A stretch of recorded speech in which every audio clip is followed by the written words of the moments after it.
Cause time is of the essence. You ain't got time for no comments and no suggestions. But just begging my pardon, enjoying my party. Cause I'ma run the world till my clock stop, homie. Yeah, I'ma run the world till my clock stop, homie. Cause time is of the essence. Pray your destiny is manifested. Question: how many milliseconds in a year? 31,558,464,000. And yeah, I googled it, but which one of you would have counted? I thought it was astounding. My biggest fear is blinking, missing a whole year and thinking I was tripping. Another subtle yet devastating aspect of the global conspiracy is their manipulation of calendars, clocks, and our perception of time. We are being enslaved by man-made mechanisms and systems for keeping time. Not only are we wage slaves to bankers, governments, bosses, and landowners, but we are also time slaves to our watches, clocks, and calendars. We slave to 9-to-5 school and work days. We slave to 5-day school and work weeks. We are spiritual slaves to Greenwich Mean Time, the Gregorian calendar, and an unnatural 7-day week. Buried Inside from Chronoclast wrote, "Time is the primary socializing tool, and the clock is the key machine of industrial capitalism. The imperialism of space and material is everywhere evident, but the imperialism of time is a shadowy beast. What is of direct concern is how time is perceived, controlled, exploited, manipulated, institutionalized, and internalized. If we do not understand time, we become its victims. One thing remains apparent. Time politics are power politics. Every sundial, watermill, calendar, week cycle, social policy, and temporal monument has served a particular interest and ideology. The hallmark of these, of course, has always been technological power and chauvinist control. In the service of precision, the atomic second is now defined as the duration of 9,192,631,770 particle oscillations within a cesium-133 atom. If you follow the sun and moon to keep track of time instead of clocks and watches, many things change. If stores open at sunup and close at sundown, managers cannot anally enforce punching time cards. If you tell your friends to meet you at the river when the sun touches the tree line, you naturally, patiently wait for them while watching a beautiful sunset. If you tell your friends to meet you at the mall at 7:30 p.m., then you must constantly look at your wrist or the wall, watching a series of cumulatively frustrating numbers. Samuel Macy wrote, "That people can be characterized as wound up, run down, rusty, or going like clockwork is essentially a product of 17th century thought. It implies not only that their work may be accurately measured, but also that their motions can be studied. Given proper incentives, they will follow predetermined and appropriately mechanical patterns. When indoctrinated into meaningless calendars, like the Gregorian and Julian, wristwatches, 9-to-5 workdays, and 5-day work weeks, people most certainly do follow predetermined, mathematically calculable patterns and tendencies. We like to have a drink after work. We like to watch a movie at the weekend. We like coffee in the mornings. We buy flowers on Valentine's Day, and so on. Our tendencies can be calculated and exploited by elites. Those who exist outside the constraints of time, wage slavery, have all the time and money they need to perform studies, hire psychologists, lobbyists, and advertisers to further their gains. Time is money, so they say." Jeremy Rifkin wrote, "In hierarchical time culture, status is often delineated in terms of how valuable a person's time is. The time poor are made to wait, while the temporally privileged are waited upon." Jose Arguelles wrote, "Gets us back to the theme of time is money. No wonder time is money is ingrained into our consciousness and culture, and that seems to be the main purpose of the calendar we use, to keep track of our accounts, pay our bills, and set up our appointments. We might not think about it this way, but the calendar we use programs us to use it the way we do. But are all calendars like this one? Nothing more than an arbitrary program to take care of business? What about the sun, the moon, and the stars? Okay, let's keep this one point in mind. A calendar is a programming device. It programs the culture, the people, the society that uses it.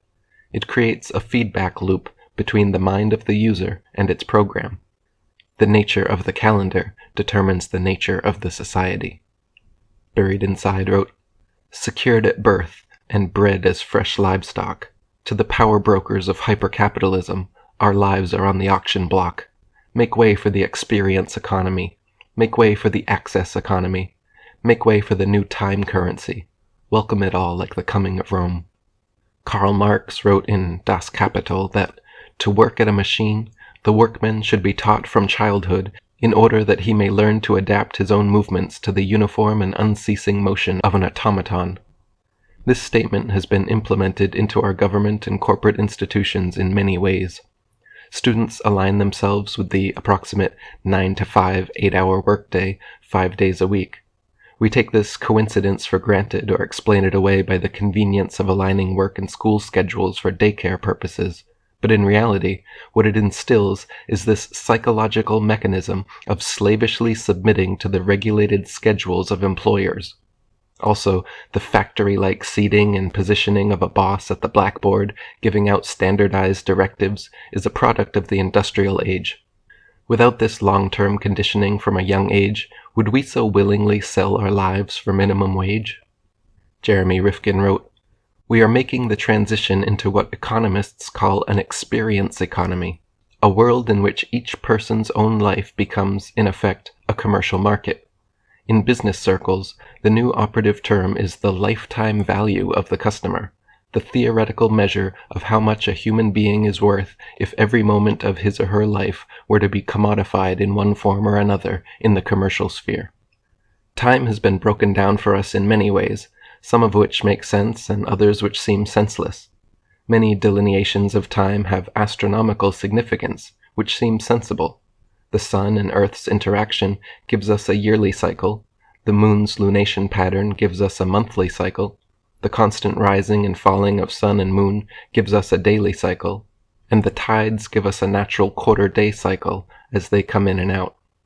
All other delineations of time, however, are arbitrary and man-made.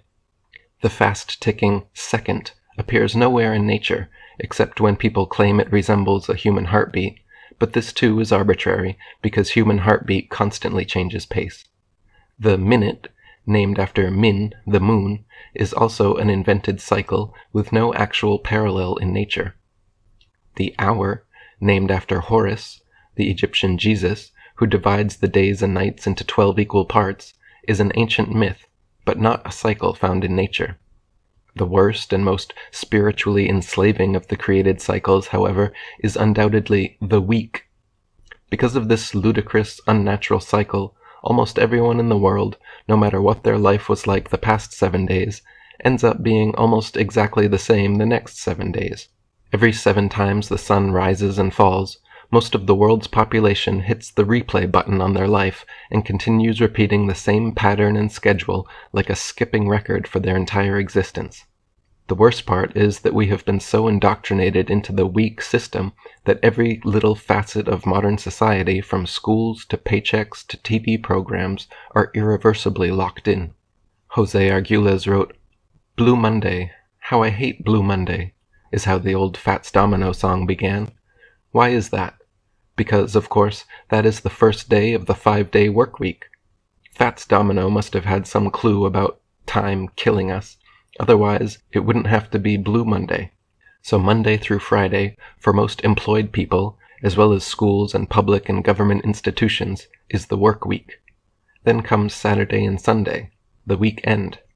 The work week is ruled by the clock, which is why it is also referred to as 9 to 5. Saturday and Sunday should be soul time. But is it? Well, a little bit. There is Sunday church, maybe an hour or so for the soul, or maybe Saturday synagogue.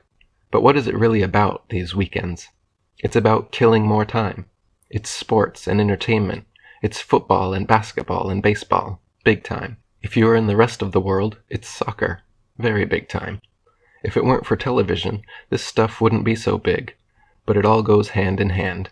Television, the weekend, and big-time sports. It is all a part of the same thing. I know, maybe you don't do that. Maybe you do something else. You go skiing or windsurfing. Maybe you go to the movies, or you go dancing, or maybe gambling down at the casino, or you watch the Discovery Channel, or you take a self-help workshop. It doesn't matter, because then it is going to be Monday again, and the whole sequence repeats. The point is, your whole show, the time of your life, does reduce down to this weekly pattern, and it is killing you. You are putting your soul in a 7-day straitjacket. When the soul suffocates, you only get more bored and need more distractions. Do you see what's going on?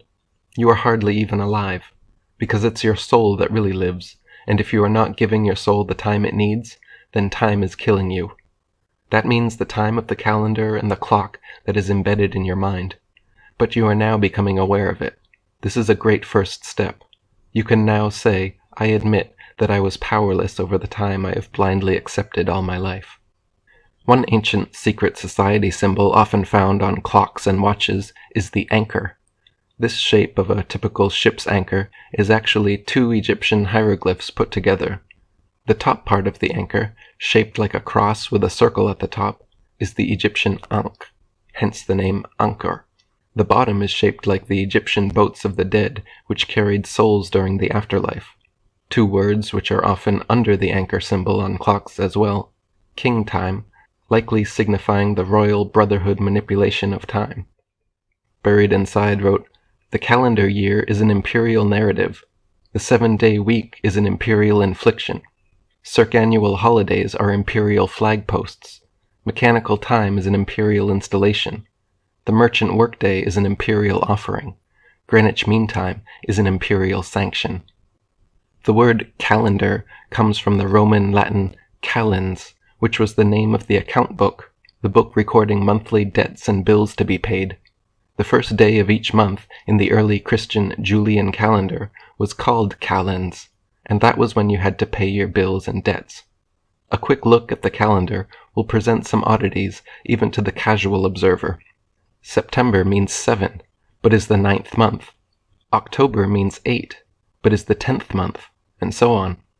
March is named for Mars, the Roman god of war, and July and August are named after Roman emperors Julius and Augustus Caesar. The calendar we use is called the Gregorian, after Pope Gregory XIII. Jose Arguelles wrote, yes, before it was known as the Gregorian calendar, it was called the Julian, after Julius himself. Turns out the Romans had a very faulty calendar of only 10 months, and Julius, wanting a way to make a permanent change from republic to empire, with himself as the first emperor, decided to change the calendar. So to make the change, during the year 46 to 45 BC, Julius had to have a year 445 days long. Understandably, that was known as the Year of Confusion. Julius didn't live beyond the Ides of March of the year 45 BC, when he was assassinated for what he had done.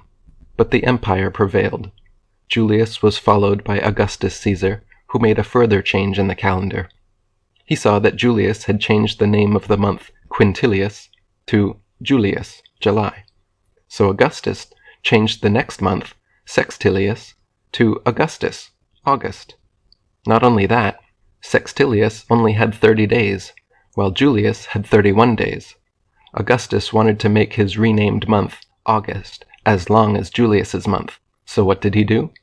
He took the 29th day off February, already the shortest month, and added it to his month.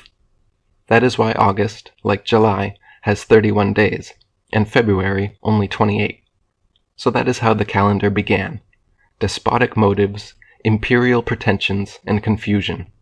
The Christians began using the Julian calendar around 321 AD, when they added the 7-day week to it. The 7-day week was borrowed from the Hebrew lunar calendar. The Jews borrowed the 7-day week from the Babylonians. The 7-day week never correlates perfectly any of the months, except when February 1st might fall on a Sunday. Then there will be 4 perfect 7-day weeks in a month. The moon goes around the earth 13 times in 1 year. 13 times 28 equals 364, plus 1 day equals 365 days, 1 solar year. The ancients all used 13 moon, 28-day calendars and celebrated the extra day, always on July 25th, as the day out of time, when the rising great star Sirius peaks. The Druids, Incans, Mayans, Egyptians, Polynesians, Lakota, and many other cultures all used 28-day moon calendars. David Icke wrote, "The native peoples of the world who still live by moon time are far more in tune with nature because they are operating on the same time-energy flow as nature. They are in sync with it." But in 1572, Pope Gregory announced that a new calendar was to be introduced, the Gregorian calendar, and it was implemented in October 1582. It was another Brotherhood scam, and the Gregorian calendar became the fixed standard time for the planet. This means that the human mind is tuned to this manufactured flow of time when we look at a clock, a watch, or plan the future with a diary. And where is the center of this time system? The 0 point from which all the world's people tune their timepieces?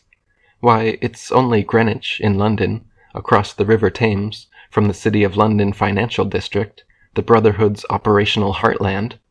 And what was the inspiration for the Gregorian calendar? The one used in Babylon. The Gregorian calendar is a farce. It is the time equivalent of throwing all your clothes in a wardrobe and leaning against the door to stop it flinging open. The clothes may just about fit in the space if you push them in hard enough, but what a mess. Here we have a 12-month year of 60-minute hours and 24-hour days, with the months so ill-fitting that some are 30 days, others 31, another 28 or 29 every 4 years. Yes, fits like a glove. But a sensible measurement of time was not the motivation. Disconnecting human consciousness from moon time was the idea, and the Gregorian calendar removed the 13th moon. There should be 13 moon cycle months of 28 days, but instead we have 12 months and 12 moon cycles. The Brotherhood hierarchy still operates their calendars to moon time, another reason for their obsession with 13. Months are not a proper unit of time, are they? A month is either 28, 29, 30 or 31 days long. In common parlance, we talk about a month being 4 weeks long, but they're not. Only February is exactly 4 weeks long, and even then, that's only true 3/4 of the time. 94% of months are longer than a month. We know exactly how many seconds in a minute, how many minutes in an hour, hours in a day, and days in a week. We even know exactly how many months in a year. But the months themselves are a mystery. They chop and change. Let me give you an example, okay? Let's talk about something real, human pregnancy. Okay, we've all learned this all our lives. We all know. How many months are we told an average human pregnancy should last? 9. Very good. 9 months. Now, hands up if you are a parent. Okay, parents, how many weeks were you told on average your pregnancy would last? 40. 40 weeks is 10 bloody months, isn't it? 10 months, we've been bilked our whole lives. You spend your whole life as a woman thinking if you get pregnant it'll be 9 months, and then you get there and you discover it's actually 10. You've been conned, haven't you? Let's look at the year. How many months are there in a year? 12. Exactly. How many weeks are there in a year? 52. Good. However, 12 months, well, 12 times 4 is 48. And 52 minus 4 is 48. Doesn't take a genius to work out we've got 4 extra weeks. And what do 4 weeks make? A month. There are actually 13 months in a year. We are being paid for 12 months' work, and we are doing 13 months' work a year. This is outrageous. This is absolutely outrageous, and I have a solution. I have reformed the calendar. Let me be clear, it is not just the lack of rigour that I have issue with. I have another issue with months, a linguistic one. These are the months as we know them today. Take a look at the word October. Oct. Think of all the other words you know beginning with oct. Octopus, octagon, octogenarian. Think of all the words you know beginning with dec. Decade, decimal, decathlon. You don't have to be the sharpest linguist out there to realise that sept, oct, nov, dec represents 7, 8, 9, 10.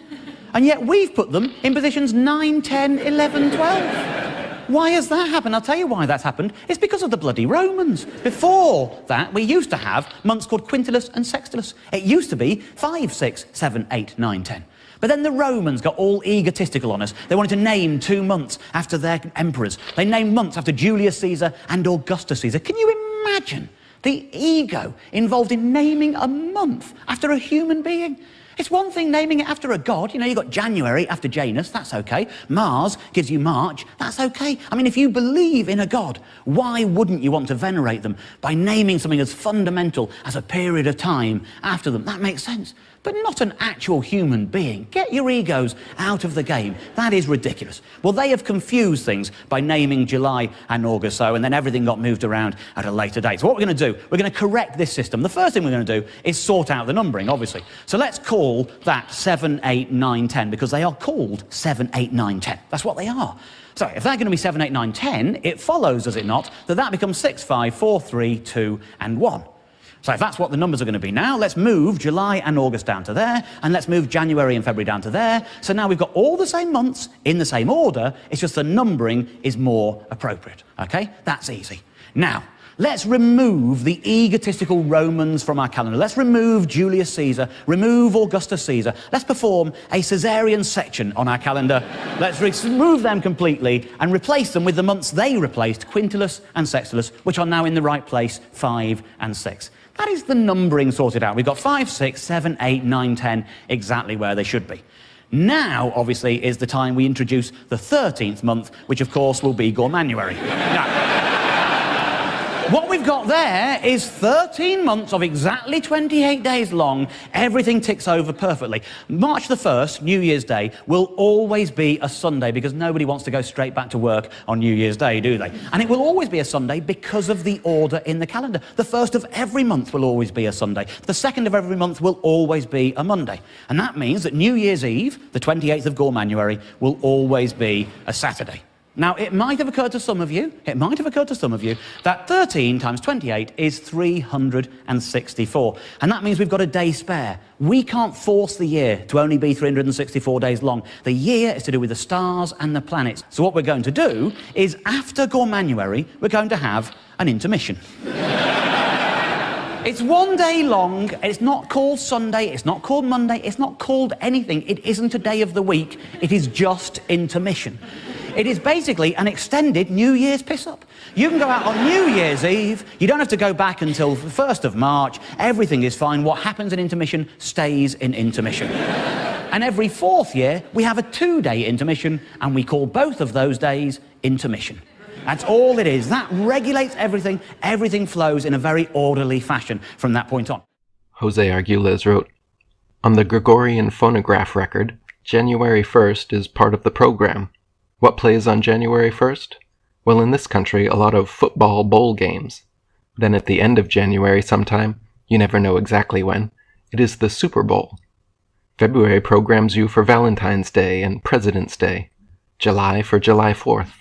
October for Halloween, December for Christmas and New Year's Eve, and so on. Now September 11th, 9/11, is part of the program too.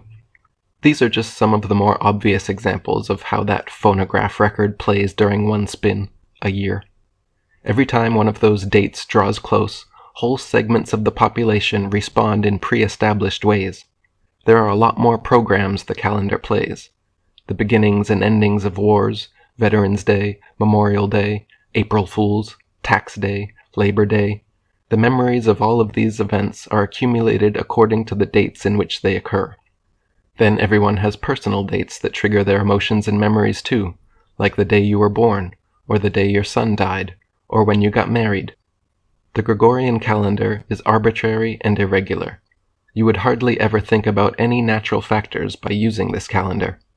January 1st doesn't correspond to any solstice or equinox or anything natural at all. With a program like that, of course you wouldn't think of the seasons or the moon when you use this calendar. It is almost as if this calendar is meant to keep you out of phase with nature. It is easy to overlook an unequal or irregular measure in time because we can't touch or see time. But would we overlook such an uneven standard in a yardstick or ruler? And if we were to go ahead and try to make or build things with an uneven ruler, wouldn't they come out crooked or sloppy? Maybe after a while, we would say, "Oh, that's all right. We've lowered our standard to accommodate these sloppy constructions. You'll get used to it. We've always done it this way."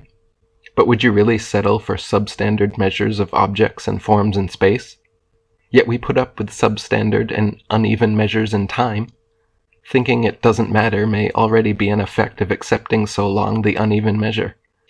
If space affects our senses, time affects our mind. Therefore, the effects of a crooked time on the mind may be far more subtle, yet far worse than the effects of a crooked space on the senses. We could all develop a crooked mind without even knowing it. Wouldn't a crooked mind see the world in a crooked way and create problems for itself without knowing it? Not only that, but we would then think all of our problems come from some place outside of ourselves. We would always be looking for the problems out there someplace. The female essence has long been associated with the moon, in large part because of women's 28-day menstruation cycle. The measure of the moon from new moon to new moon is called the synodic cycle, and is 29.5 days in length. However, the sidereal lunar cycle, which measures the moon from where it reappears in the same place in the sky, is only 27.1 days in length. So 28 days, already encoded into women's biological cycles, is the average lunar cycle. This is not coincidence either, proven by luminescent ovulation cycle adjustment, the patented process whereby using on sleeping women a series of lights mirroring light cycles of the moon, their ovulation cycles change. Patent 6497718. Ovulation is about 14 days, half cycle, before menstruation. So in ancient times, women the entire world over would usually have menstruation aligned with the new moon and ovulation aligned with the full moon. It has been shown that 20% more people are admitted into hospitals and mental health facilities during full moons. Could humans be sexually frustrated due to unnatural misalignments in women's biological cycles? Is this why lonely dogs howl for companionship during the full moon? Ancient societies would often hold monthly fertility ceremonies in honor of the moon, femininity, but nowadays those who worship the moon and lunar cycles are called lunatics, monsters, and nuts. Those who measure time by the sun's solar calendar find solace. The etymology, again, points towards our illuminated mass stars and their sun worship. Most girls feel embarrassed or at least inconvenienced by their onset of womanhood. First periods are accompanied by tampons, pads, teasing schoolboys, and warnings or horror stories from other older women. Zaire tribespeople, Native Americans, and other primitive cultures honor their women's first periods with puberty ceremonies. They believe each woman has incredible powers as a spiritual being, and the gift of life is an important event. During her first period, each girl is isolated from the tribe and taken by female relatives and friends to a special moon hut to be taught about sexuality and childbearing. She is taught arts and crafts, stories are shared, and wisdom is passed down. After her period of isolation, she is welcomed back with a big feast in her honor. In the ancient world, it was believed that women had amazing powers of healing and creativity during menstruation, so they should not be wasted on everyday tasks. Menstruation was a time women spent meditating and spiritual searching. The ancient Mayan calendar is slightly even more accurate than the Gregorian calendar we use today. They calculated the moon's orbit of the Earth incredibly precisely, 29.528395 days to our current 29.530588 day measurement. They could accurately predict solar and lunar eclipses and had amazing knowledge of astrology and the stars. Archaeologist Eric Thompson asks, what mental quirks led the Maya intelligentsia to chart the heavens, yet fail to grasp the principle of the wheel? To visualize eternity as no other semi-civilized people has ever done, yet ignore the short step from corbelled to true arch. To count in millions, yet never learn to weigh a sack of corn. The Mayan calendar measures cycles of expanding consciousness and completing one's purposes in life. Gauging the passing days like this changes the way one thinks of life. Modern societies tend to see time as a ticking time bomb till they die, a clockwork of standardized gears cranking until they get older, rusty, useless, and stop turning. The Mayans, like early Christians, believed in reincarnation, which fits with their calendar. They believed all of life was a spiritual evolution and an expanding of consciousness and purpose, so each day correlates as such. For instance, as I write this, Today is the second day of the new Jaguar moon of intention. Each moon has a spirit animal and purpose. Today's Sulking is Skywalker the 13th, which means explore space wakefulness, the aspiration to unite heaven and earth. Today's power is activation. Today's action is bonding. And today's essence is service. Each day also has a color, a chakra, and a symbol as well. Now this may sound odd or appear as some New Age foolishness, but this is a method of timekeeping used all over the ancient world. To associate the nature of time with the evolution of consciousness seems to me a much evolved outlook. The Maya knew about the 25,920-year precession of the equinoxes, in which the position of the rising sun against the stars changed slightly for 2,160 years past each constellation of the zodiac. They even perfectly calculated the end date of this precession as December 21st, 2012. Jose Arguelles wrote, "The Christians set sail westward and discovered the New World. In a place called Yucatan, they discovered another people, the Maya. These Mayans also had a calendar, a heathen device that was more accurate than the Julian calendar. The Christians learned from the Mayan calendar that their calendar was 10 days off. What to do? The Christians burned all of the Mayan books in 1562. Interestingly enough, 10 years later, in 1572, there was a new pope. He named himself Gregory the 13th, and declared that his first act as pope would be to correct the Julian calendar. 10 years later, 1582, Pope Gregory the 13th had achieved his aim. If you went to bed on the evening of October 5th, 1582, when you woke up, it was October 16th, and not October 6th. Pope Gregory the 13th had made up for this 10 days, and the Julian calendar was now known as the Gregorian."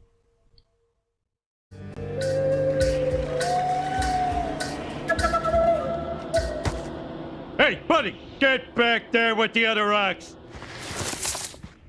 Huh? A tortoise? Follow the... This must be why I'm here! Follow the what? Follow the what? Hurry up! Ow!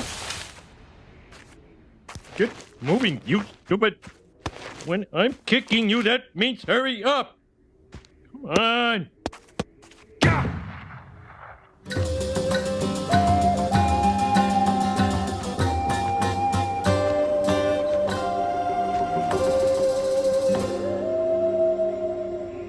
Oh, you want me to climb that, huh?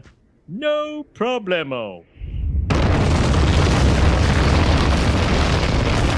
Oh! This is because I kicked you, isn't it?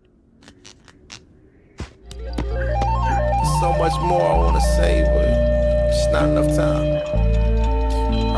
Go figure. Time.